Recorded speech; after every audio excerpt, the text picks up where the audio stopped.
She thought he'd always stay broken. But God had other plans.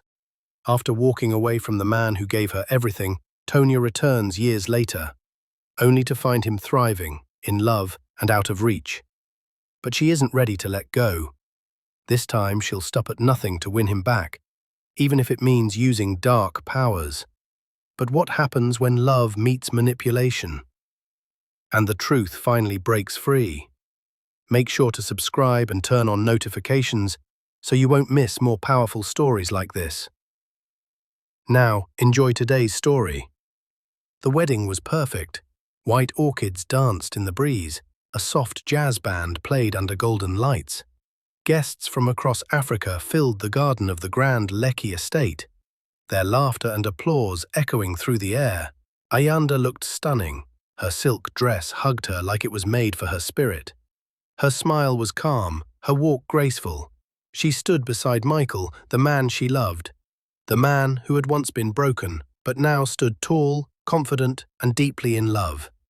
Michael held her hand as they exchanged vows under the glowing arch. "I never thought I'd smile this way again," he whispered to her. Ayanda blinked back tears. "God restores, Michael," she replied. In the crowd, Tona watched silently, her hands clenched. She wore a tight wine-colored dress and bold red lipstick.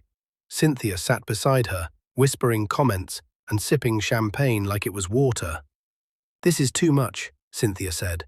"See all this for a woman who found him soft and built him back up. You better do something." Tona couldn't speak. Her throat felt tight. The man she once mocked now smiled like a king. The daughters she abandoned, Gina and Naomi, walked in matching dresses, holding the train of the bride's gown. And beside them, a little boy, Ayanda's son, was the ring-bearer. Tona swallowed. Her chest tightened with something ugly. When the officiant declared them husband and wife, and Ayanda kissed Michael gently, Tona looked away. Later that night, as the couple danced, Cynthia called her over to a quiet corner. "Tona, this isn't over," she said sharply. "You will not sit down and watch another woman enjoy what was once yours. Do something." Tona shook her head. "He doesn't even look at me. He doesn't care anymore." Cynthia smirked. "Then make him care again. Win his heart back. Or ruin it all." Tona's eyes locked on Ayanda, now laughing in Michael's arms. Something in her snapped.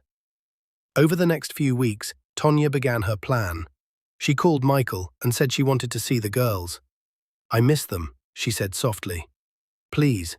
Michael hesitated, but for the girls' sake, he agreed. "One visit," he warned, "and no drama." The first time she came, she brought snacks and toys.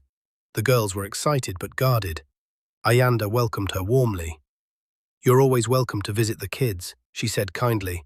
"They need their mother too." Tona smiled. "Thank you. You're so understanding." Michael, however, was uncomfortable. He spoke to Ayanda that evening. "I'm not okay with her visiting this often," he said. "It doesn't feel right."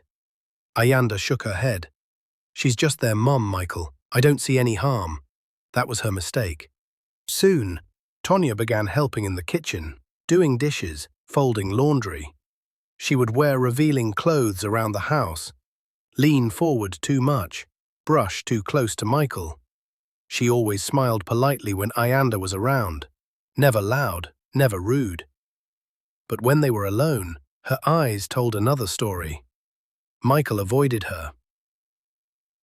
One night, he walked into the kitchen, only to find her in a tight nightwear, pretending to mop the floor.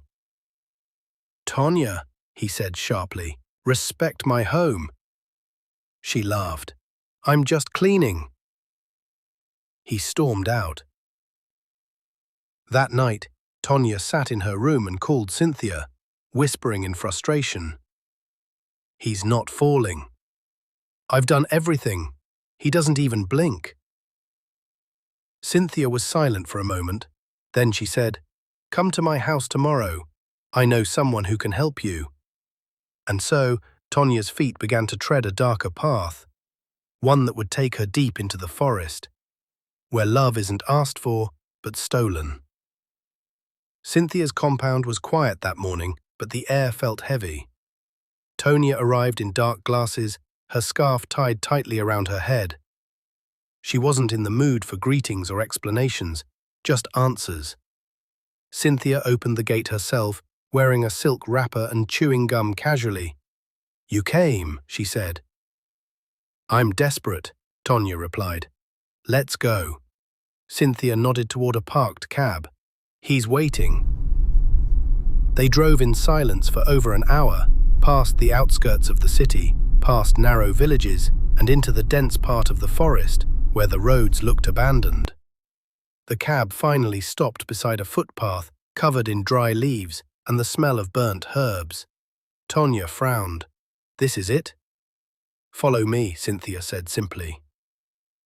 The walk felt long. Trees blocked the sun, and the air grew cooler. At last they reached a crooked iron gate attached to nothing but shrubs. Inside sat a wooden hut, dark smoke rising from its chimney. Strange symbols were carved into the door. A black rooster was tied to a pole beside the entrance, staring at them like it knew. Cynthia clapped twice. A voice called from inside, "Enter." The hut was dim. Candles burned in corners. Skulls hung from the ceiling. And in the center sat a hunched man with red chalk on his face and white beads around his neck. He was the Babalawo. Without greeting, he looked up and said, "Who is she to you?" "She wants love," Cynthia said, stepping aside.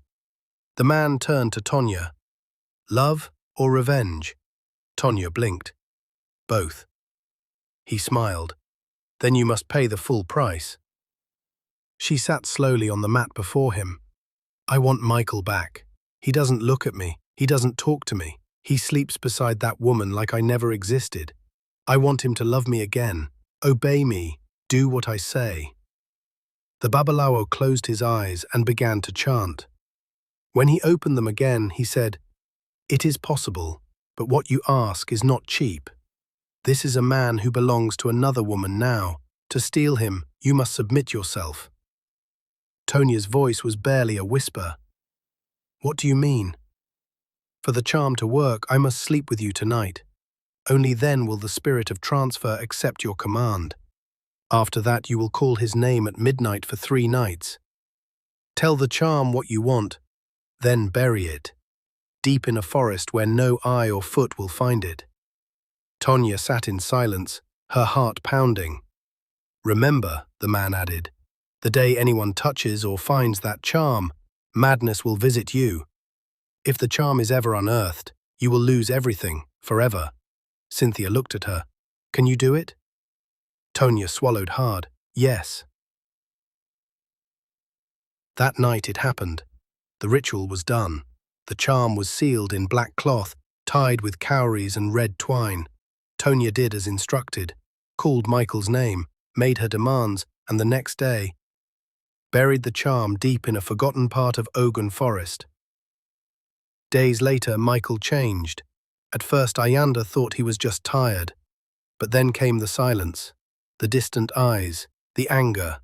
He stopped coming to bed. He started yelling at the girls. He told Ayanda she was too controlling. Then one evening, in front of the children, he shouted, "This is my house. If you don't like it, leave." Ayanda stood frozen. Her heart broke right there in the kitchen.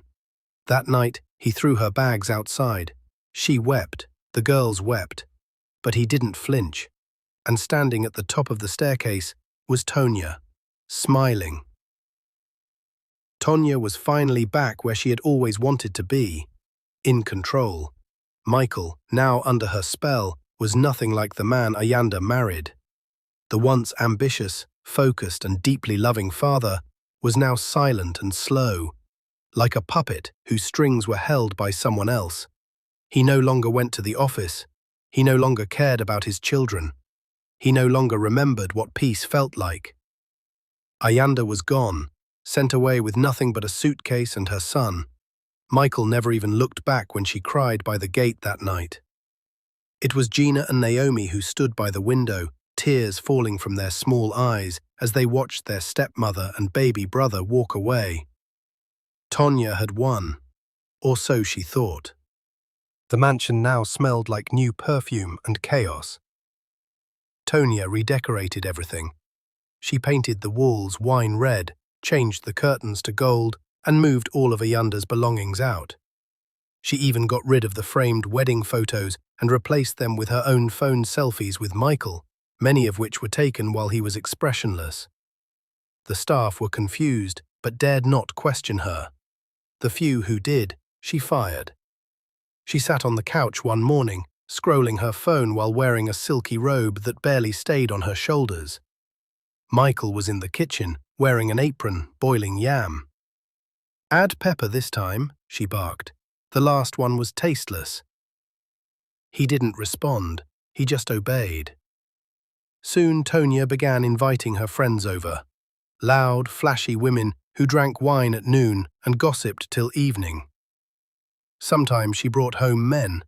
She would laugh with them, flirt with them openly, and instruct Michael to serve them. One afternoon, she brought a man named Patrick. He was tall, bald, and smelled of cigar smoke. Tonia giggled as he sat in the parlor.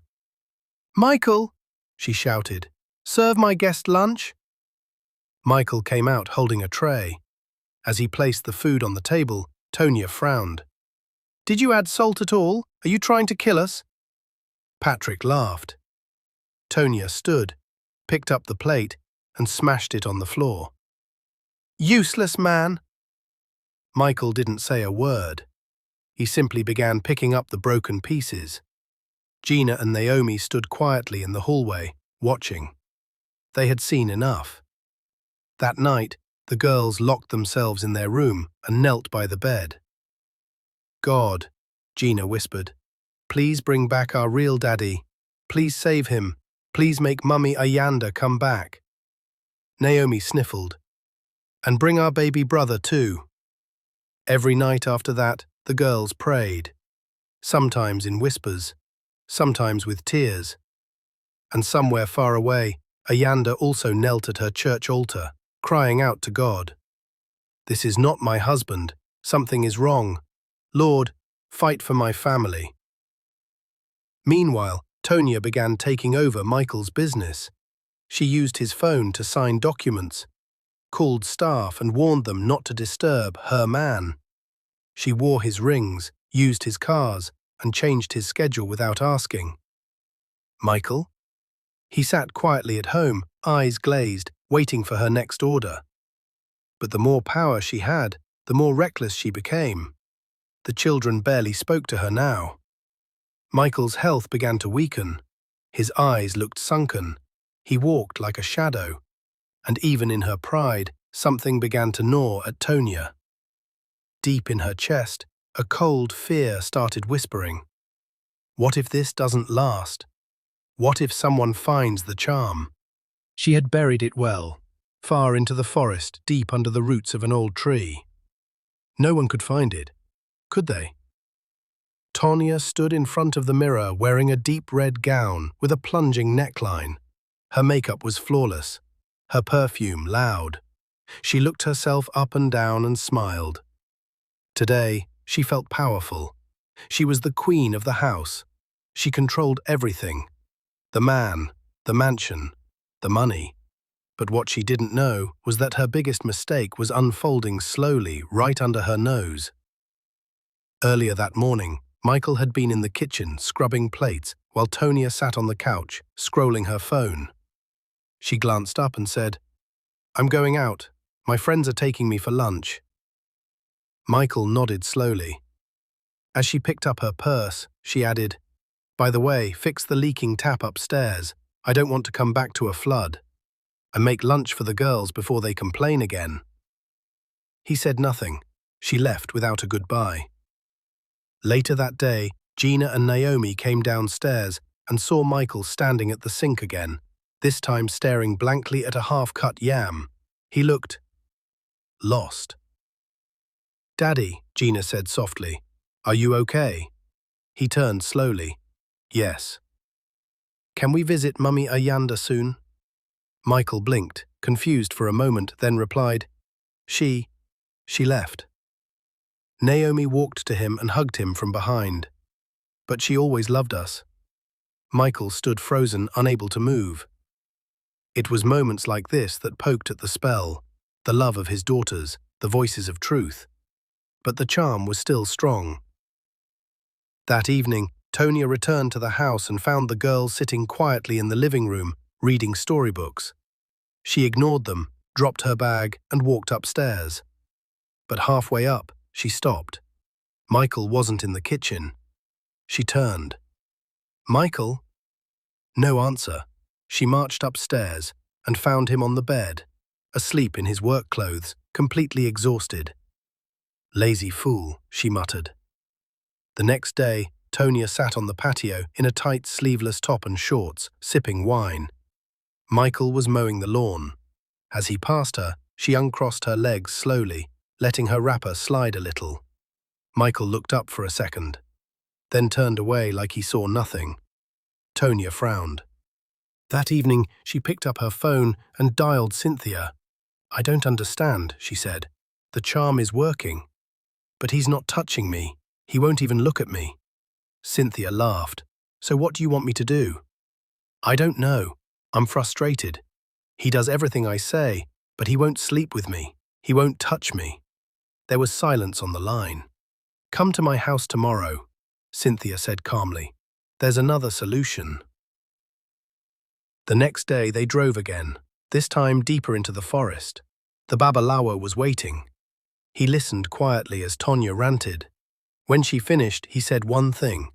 "The charm is working, but for full obedience, there must be fresh blood between us." Tonia blinked. "What?" "You must renew the bond, sleep with me again, then he will not only obey, he will desire you." Cynthia whispered, "Tonia, are you sure?" Tonia nodded slowly. "I'll do anything." That night, the ritual was renewed. Tonia left feeling powerful again. But what she didn't know was that Ayanda had been praying, that the girls had been fasting, that something was shifting in the spiritual realm. And worse, a Chinese real estate company had bought acres of land near the edge of the forest. The same forest where the charm was buried. They had sent engineers to begin clearing trees. Excavators had arrived, and workers had begun digging. Every hour, they were getting closer to the secret that held Michael's soul. The sun was blazing hot over the construction site. Chinese engineers stood beside local workers, pointing at site maps and barking orders through translators. Bulldozers roared as they cleared ancient trees and roots that had stood untouched for decades. They didn't know that the land they were tearing apart held something more dangerous than termites or tree stumps. They were getting close. Meanwhile, back at the mansion, Michael walked barefoot around the compound, carrying a bucket of water. He looked like a ghost, quiet, thin, and absent-minded. His once bright eyes had gone dull. Inside the house, Tonia laughed with another visitor, a new man named Festus. He was younger, loud, and crude. "Baby, come make me a drink," he shouted at Tonia from the couch. She turned to Michael, who had just entered. "You heard him. Go to the kitchen," she said, not even looking at Michael. Michael turned around, grabbed the bottle of wine and a glass, and served them like a waiter. Festus laughed and clapped. "E be like say your husband na houseboy o." Tonia chuckled and rubbed Festus's leg. "As long as he obeys, he can be whatever I say." Michael blinked slowly but said nothing. Upstairs, Naomi sat beside Gina on the bed. "I miss Mummy Ayanda," Naomi whispered. "I want her to come back." "She will," Gina replied. "God is not sleeping." Then Gina reached for the old Bible Ayanda had left behind. They opened to Psalm 91 and began to read together. Downstairs, Tonia turned up the music. Her laughter echoed through the mansion, but it was hollow. In another part of the city, Ayanda sat with her pastor. "Something is wrong," she said again. "I know my husband. He's not that kind of man. He loved me. He loved our children." The pastor looked at her gently. "Don't cry anymore. I've been praying. And God has shown me his heart is under bondage. but the chain will break soon. Ayanda wiped her tears. When? When the earth opens what it was never meant to carry. Back at the site, the workers hit something strange. Sir, one of them shouted. The foreman came forward and bent down. They had uncovered a wrapped black object deep under the roots of a huge tree. It looked like a carved doll with human hair. Strange cowries and red threads were tied around it. Put it aside, the foreman said. We'll call the supervisor. But the moment it was lifted out of the earth, miles away, Tona, who had just returned from shopping, screamed. She dropped her bags and fell to her knees, eyes wide and wild. Michael, who had been sweeping the stairs, suddenly stopped. His body shook violently. His head pounded. He dropped the broom, and everything became quiet in his head. He blinked, looked around, then gasped. He ran into the living room. There, on the couch, was a man, shirtless, sipping juice. Who are you? Michael shouted. Festus frowned. Olga, what's the problem now? Tona staggered into the room, still shaking. Michael turned to her. What are you doing in my house? Where's Ayanda? Where are my children? Tona's mouth hung open. Michael, it's me, it's Tona. Then she screamed again, a scream so wild it made the maids rush in from the backyard. Tona clutched her head and ran barefoot out of the house. She ran down the street, screaming, pulling her hair, shouting words no one understood. People came out. Children pointed, neighbors whispered. Michael stood frozen at the doorway, his heart racing. Then Gina ran downstairs and hugged him tightly. Daddy! He turned and saw his daughter. Then Naomi came too, and they cried together. The spell was broken, but his heart was broken too. The house was quiet. Too quiet. Michael sat in his study, his head in his hands. A cup of untouched tea sat beside him, now cold.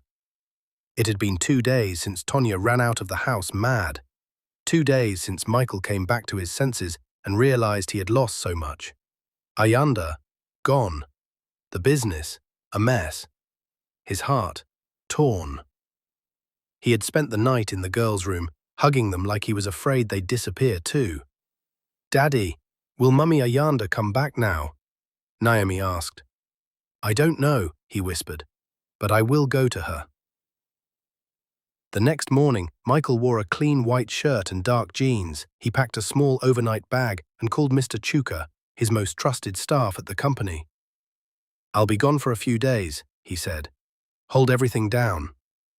Yes, sir, Chuka replied. Sir, we've missed you. Michael nodded. I've missed myself too. He arrived in Durban by evening. The moment Ayanda's brother opened the door and saw him, the atmosphere turned tense. What do you want? He asked. I just want to see my wife, Michael said softly. She's not ready to talk to you. Please, just 5 minutes. The man hesitated, then stepped aside. Ayanda came out, her baby boy in her arms. Her face was calm, too calm. She stood there in silence, looking at the man who once held her heart and threw it away. Ayanda, Michael said, voice breaking. I don't know where to start, but I'm sorry. You broke me, she said quietly. I was under something. Tona used charm. I was not myself. I know it sounds like an excuse, but it's the truth. I didn't even recognize my own daughters. Ayanda. I lost my soul. She didn't blink. But you chose her over me. No, the real me never did. She looked down at the baby in her arms. Do you know your son cried for you every night? Michael's eyes filled with tears. I didn't even know. He's your copy, Michael. Same eyes, same strength, but he almost grew up without you. Michael dropped to his knees. Please, I've come to take my family back. I've fixed the business. I've made things right. But without you, I'm just breathing, not living. Ayanda looked at him for a long time. Then she spoke softly. "You'll need to prove it." Michael nodded quickly. "I will, every day." 1 week later, Ayanda returned home with him. The staff welcomed her warmly. The girls screamed with joy. And when Ayanda entered the mansion again, the air felt different. Holy, healed, whole. That night, Michael knelt beside the bed and prayed. "Thank you, God," he whispered.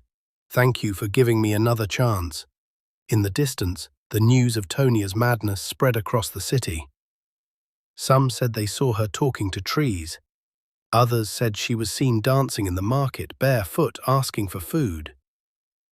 Michael didn't rejoice in her fall.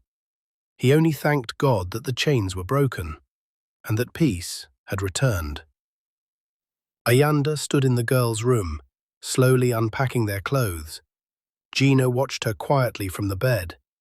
"Are you staying for real this time?" Gina asked. Ayanda smiled. "Yes, baby, I'm staying." Gina nodded, then suddenly jumped off the bed and hugged her tight. Naomi ran in and joined, squeezing both of them. Michael stood at the door, quietly watching. His family was whole again. The next few weeks were filled with slow but steady healing. Ayanda didn't rush forgiveness. She took her time. Michael respected that. Every morning, he made breakfast for the whole family. Ayanda would handle the school runs. The girls began to laugh again. Naomi even drew a picture of their new family. Daddy, Mummy, Gina, Naomi, and the baby boy, all smiling. It hung proudly on the kitchen fridge. At work, Michael returned with new fire. He restructured the company, hired better managers. He apologized to his staff during a general meeting. "I failed," he said honestly, "but I've returned with lessons no business school can teach." Applause filled the hall. Clients returned, business picked up. And for the first time in months, Michael felt truly alive. Meanwhile, Ayanda took it upon herself to pray every night with the girls. They would kneel by the bed and say, "God, thank you for bringing Daddy back. Help our family grow stronger." One night, as they prayed, Ayanda felt tears run down her cheeks. She hadn't expected to still love Michael, but she did. And now she could feel peace flowing in her heart again. Far across town, Tonia wandered the streets barefoot, wearing mismatched clothes. She mumbled to herself, sometimes shouting at invisible people. Cynthia had tried to hide the story, but it was already on blogs and gossip pages. Ex-wife of popular businessman runs mad after strange affair, one headline read. People laughed, others shook their heads. Karma had finished its work. Back at the mansion, Ayanda and Michael sat by the balcony one evening. The kids had gone to bed. The air was quiet, the stars blinking in the sky. "Thank you," she whispered. Michael turned to her. "For what?" "For fighting your way back to us, for letting God heal you." He reached for her hand. "Thank you for not giving up." Ayanda leaned on his shoulder. "We still have work to do." "I know," Michael said, "but this time I'll never lose you again." They sat there in silence. And for the first time in a long time, it wasn't an empty silence. It was peace.